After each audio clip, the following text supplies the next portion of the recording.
Playoffs? Did somebody say playoffs? I guess we're back here. I guess you won your matchup last week, or you were chilling with the bye week. Any way you cut it, the waivers keep on going. We have 2 weeks left. If you're in a league that has 3 weeks left, you got to maybe switch it up. But 99% of the people watching here have 2 weeks left to hit the waiver wire, to make those roster changes that are necessary for us to win a fantasy football title.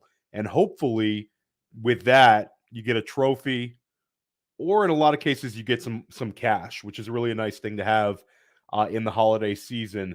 Last week was a good one, a really good one for us. We recommended Ty Chandler, smashed. Ty Chandler finished as RB4. That was the top waiver wire ad I had. Zamir White was also pretty high up there. He finishes as running back 11. Chase Brown ends up finishing as running back 31. So did enough to kind of, maybe at least keep you intrigued and happy you added him. If you start him, probably not so great, but he sure looks good. He looks explosive. He definitely makes the list again this week. And then last week, Hunter Henry and Tucker Kraft were my top 2 tight end recommendations, and they both finished top 6 at the position. We also had Jake Browning. He was QB7 on the week. He was my top QB recommendation. So they don't always go this well, but last week went really, really well. And I think this kind of speaks to this time of year. It's not about the counting stats. It's about the guys that have the best matchups and the guys that give you the biggest chance to win. For example, there's going to be players that you maybe drafted early in the season that you just can't play right now, like Austin Eckler. You can't play Austin Eckler. There's not a hopeful end for Austin Eckler here against Buffalo. Maybe he gets you 10 points, but it's not good process to play a guy based on name value. You want to play the guys that give you the best possible chances to win. And then with the rest of your bench, now that you get to 2 weeks, this is not the time that you need to worry about having a lot of depth. You want to have at least one running back, one wide receiver that if a guy gets injured, you're okay putting him in. You also want to have a backup quarterback just in case. That's one where I don't want to have to scramble. As you'll be able to see from today's video, a lot of the quarterbacks have been scooped up. So the guys still left on the wire, not a lot of great options. I want to make sure that I'm protected. But after that, I don't know if I really need to go much more than that. I want to have multiple lottery ticket type ads, keeping a handcuff running back or 2, where if the starter went down, you could have a guy you could plug in, instant volume. That's great. Also having multiple defensive options. Take a look at my defensive videos right here on YouTube. Dropped a couple of them last week. I'm going to drop another one this week. But now you need to be strategic with your bench because this is 2 weeks left. The other very important thing, you need to sit back. If you have more FAAB than the other managers still in the playoffs, this is the week to block. See what they need and prevent them from getting it. Whether it's maybe somebody lost a quarterback, maybe somebody lost a running back. You want to block them from that position. Maybe somebody's sitting on a bad defensive matchup. A lot of fantasy managers have been rolling out with Baltimore as their defense. This week, Baltimore faces San Francisco. That manager might be panicking and might be saying, I need to add a defense. Take a look at my defensive videos.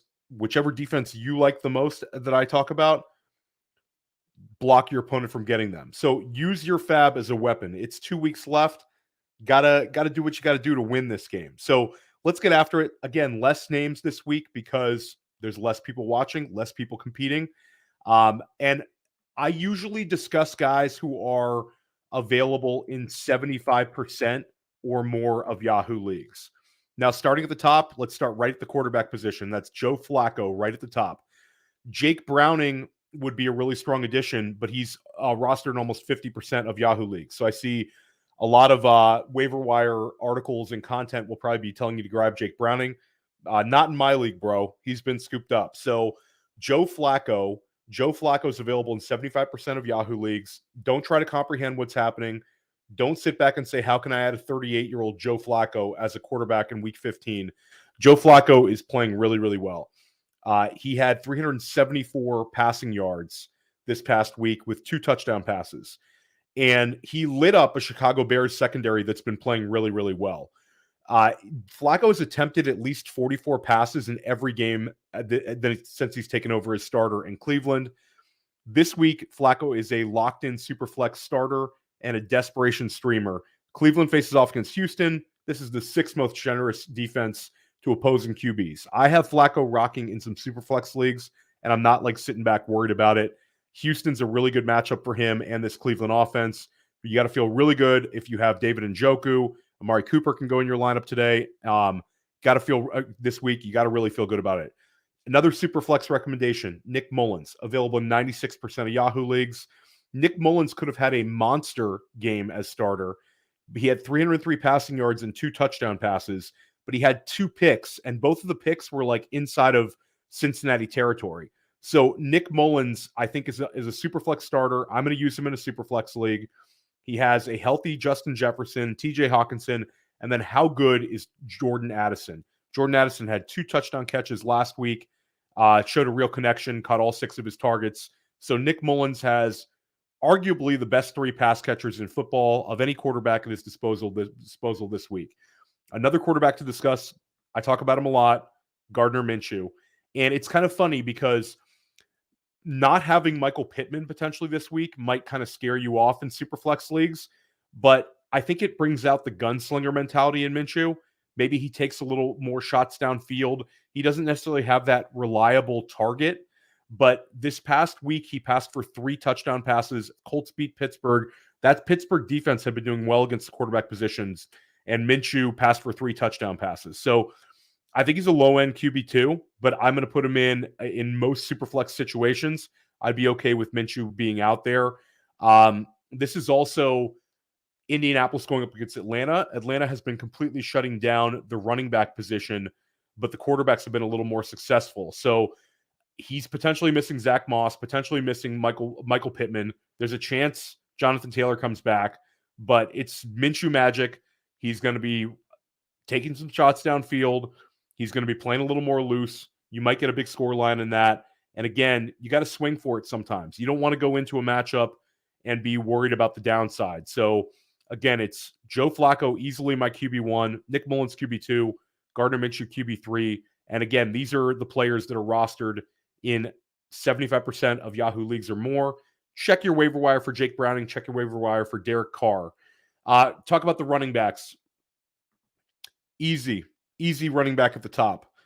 Last week we talked about him, said this is a really good addition, but he's still available in a ton of leagues. Zamir White's still available in 85% of Yahoo leagues. He had a stat line that looked like Josh Jacobs last week. He had 17.5 PPR points. Raiders are in cruise control, but you had Zamir White getting 20 touches. Gets a touchdown, gets 20 touches.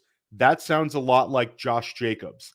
If Jacobs misses another game, even though the matchup is difficult against Kansas City, Zamir White is a mid RB2. He's going to get the volume again. No reason to think the Raiders get away from that. Chase Brown, running back 2. He's available in 80% of Yahoo leagues. He finished Saturday's game with 10 touches, including three catches, and he finished with 51 combined yards. Now you've got Jamar Chase banged up. There could be more running back touches and running back targets. I think Chase Brown is a must-roster player to kind of see where this thing is going. And if Joe Mixon misses time in Week 17, Brown could be like a 20-point scorer league winner. He's also a gut shot, high upside flex play with a little bit of juice. We saw what he did 2 weeks ago when he housed a screen pass. He's got that in his repertoire. He's an explosive back. Take a look at Chase Brown. Then we got to talk about the Indianapolis backfield. So again, keep an eye on the practice reports. Keep an eye on the injury reports because Jonathan Taylor technically could come back. I don't know if it'll happen, but you have Tyler Goodson and Trey Sermon. Both of them are rostered in, you guessed it, 0% of Yahoo leagues. Maybe there's like one or two leagues out there where somebody's watching is like he's rostered in my league. But for most of you, Tyler Goodson and Trey Sermon are right there. Okay, here's the bad news. The bad news is this could be a split. This past week, both of them were very successful against Pittsburgh. Sermon ran the ball 17 times for 88 yards. Goodson was targeted twice, and he caught both of them, and he added 69 rushing yards on 11 carries. So both of them were extremely efficient running the football. But it was basically a split, and the game flow could dictate which of these backs gets the most touches if Taylor misses. The matchup is also pretty bad. Atlanta has virtually shut down running back production, and they've been a top 5 fantasy defense against opposing running backs all year. So even still, if you're desperate, I would take a look at this one. With Michael Pittman missing, one of these guys is going to be useful. Now, again, there's some risk here because when they entered into the game last week, the idea is Zach Moss is going to be the lead back. Now it's going to take some self-scouting. Both of these guys are not long with the organization. We don't know the trust level with the two of them. So there's a little bit of risk with playing one of them, but there could also be great reward as one of them is going to end up with 15 plus touches if Taylor misses. The other back, Roschon Johnson. Roschon Johnson, I've talked about him a bunch of times. I think it's absolutely unfair, and I hate how the Chicago Bears treat the running back position. Every week it seems like it's something new. The usage is impossible to figure out. Week 14 was a highly disappointing one for Johnson. Deonta Foreman dominated the touches. But in week 15, Johnson was targeted 6 times, finishing with 9 touches for 60 yards. So if you're speculative, add Johnson. If he takes over in week 16, maybe you have something in week 17. But I'm tired of getting disappointed by Matt Eberflus and the Chicago Bears. So this one we'll take with a grain of salt. Then if you're very desperate at the running back position, Isaiah Spiller. Austin Eckler era in LA seems to be coming to an end. Spiller led all Chargers running backs in yardage in Thursday night's win over Vegas, finished with 50 rushing yards on 16 carries. Those are both career highs. The offense is complete shambles, and they play the Buffalo Bills this week. But if I'm truly desperate, truly desperate, and I need a dart throw running back, the Chargers may want to see what they have in Isaiah Spiller. I would not go about doing it, but I do think he makes for an interesting stash. If you stash him and he gets a bunch of volume against Buffalo, great. You have another running back option for the championship week if you get in a bunch of injuries. And there are some teams that keep having this attrition at the running back position, like we saw with Keaton Mitchell last week. You never know when that running back's going to go down. When you think something good's happening in the NFL, something happens. So like Zach Moss, Keaton Mitchell, bang, injuries, they're gone. The week before, Alexander Madison, Josh Jacobs, all of these guys are getting hurt this time of year. It's a longer season. Roster those backup running backs. Going over the wide receiver spot, Josh Palmer.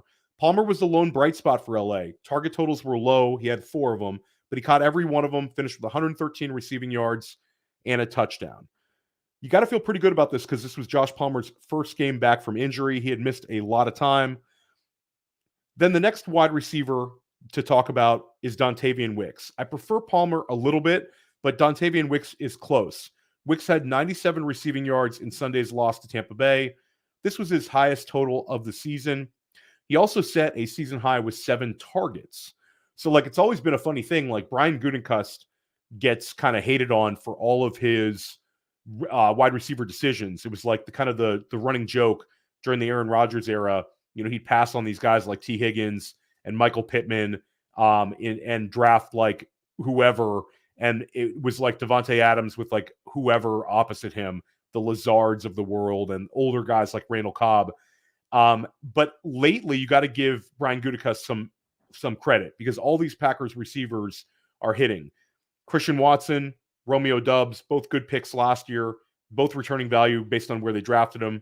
Then this year, both of the tight ends, Luke Musgrave and Tucker Kraft, have flashed.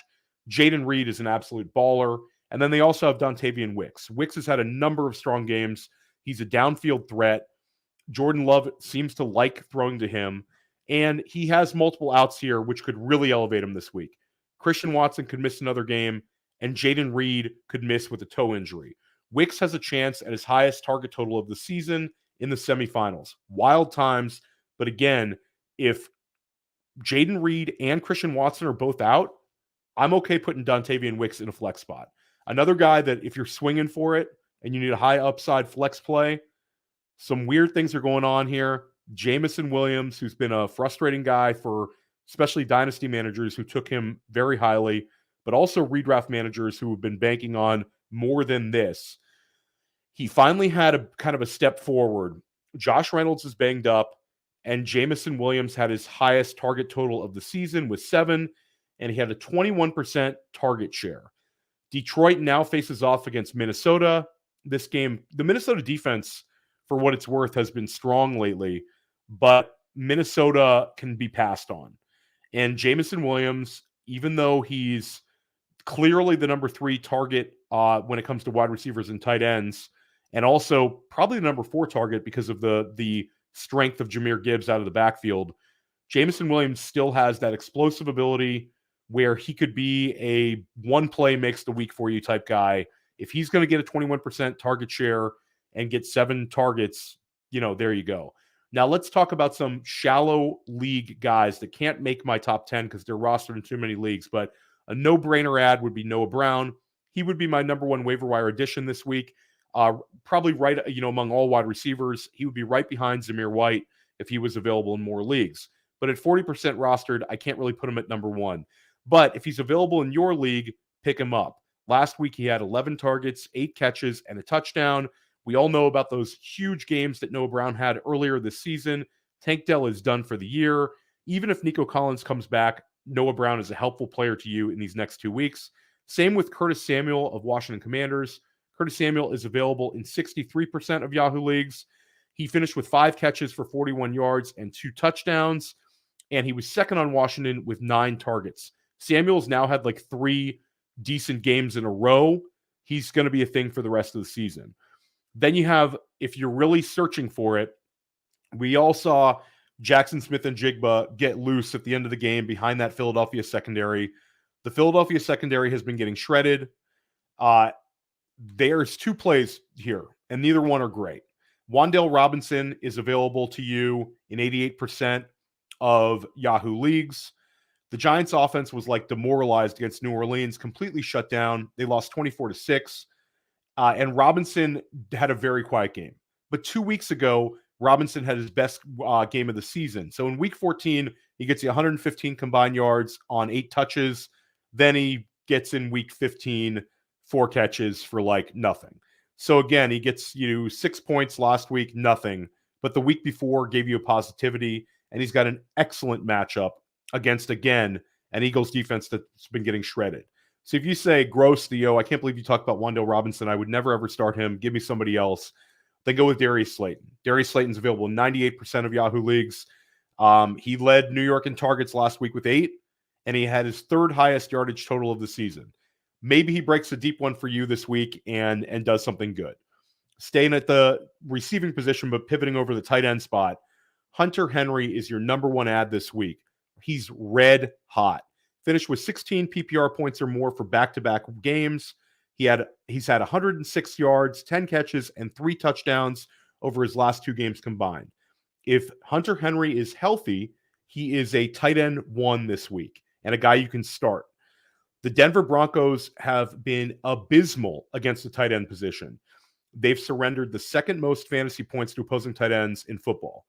This past week, Denver conceded 3 touchdowns to Sam Laporta.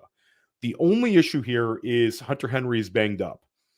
He had some sort of a foot injury in Sunday's game, but it sounds like he's going to go. But, take a look and see what's going on before you add him Tuesday evening. And if you feel like you want somebody that's safer to play, Tucker Kraft's also a really nice addition. Talked about it with Ontavian Wicks, the injuries that Green Bay has at wide receiver. Tucker Kraft has continued his ascent. He tied a season high with 6 targets, finished with 4 catches for 57 yards and a touchdown. And heading into Monday Night Football, Kraft was tight end 6 overall in the week in PPR. He's good. Tucker Kraft is good at football. I think the offseason discussion in Dynasty, whether it's Tucker Kraft or Luke Musgrave, is a thing now.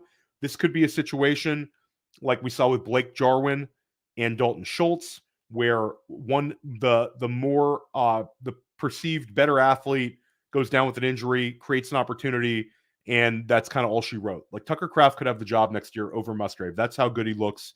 It'll be an interesting one all offseason long. Any way you cut it, a hat tip to Brian Gutekunst because he drafted 2 good tight ends in Kraft and Musgrave. But this week, Tucker Kraft can be used as a borderline tight end 1.